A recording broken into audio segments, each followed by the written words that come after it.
আমাদের নিজের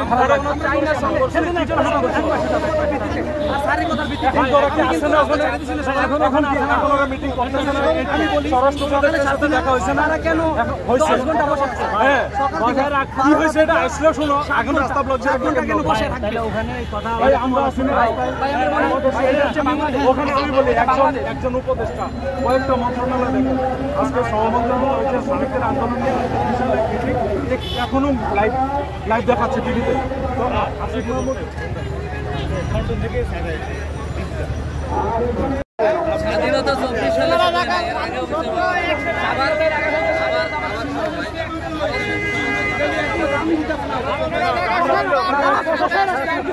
ভাই ওরা মারবো ভাই। আসিফ মাহমুদ উপদেষ্টা মহোদয় এখন আছেন ভাই কেমনে ওনার আরেকটা মিটিং এ আছে। ওনারা পিএস এর রুমে ওয়েটিং রুমে বসে আছে। এই জন্য কি 7 ঘন্টা 7 ঘন্টা কোথায় থেকে এই পর্যন্ত এখনো বসে আছে। এখন বাজে কয়টা? 5-7 ঘন্টা মিটিং চলে।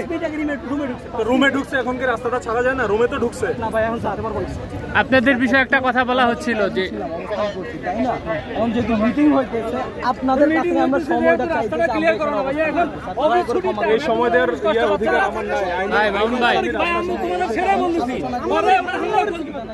এই দেখো তুমি আমরা তো কথা শুনতেছো ভাই। আমরা বলতেছি ওরা একটা কথা বলছিল আপনারা নাকি বলছে যে আপনারা এখানে দাঁড়াইতে। ওরা আপনাদের কাছে আসছিল এই বিষয়ে কি বলবেন ভাই?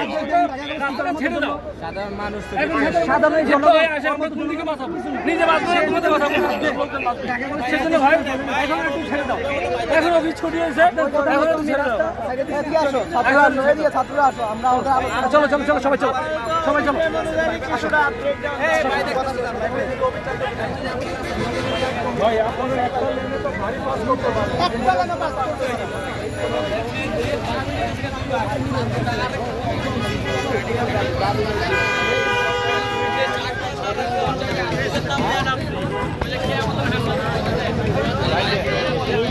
আমাদের জোর আপনারা আমাদের জোর। চারটা মিডিয়া পয়েন্ট কিভাবে আটকায় রাখে? আপনারা প্রস্তুতি নেন। আপনাদের সাথে আমরা সাধারণ জনগণ আমরা হাজার হাজার রাস্তার মধ্যে মানুষ দাঁড়ায় আছি। কি বলে ভাই? পুলিশ কি বললো আপনাদের কথা শুনে? পুলিশ দেখতেছে।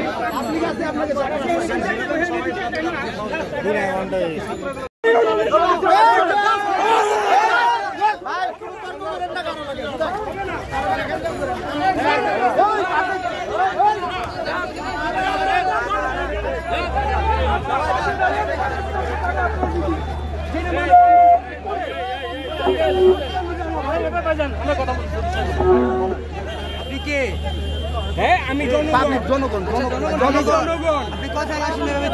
কথা অবশ্যই শুরু হয়েছে।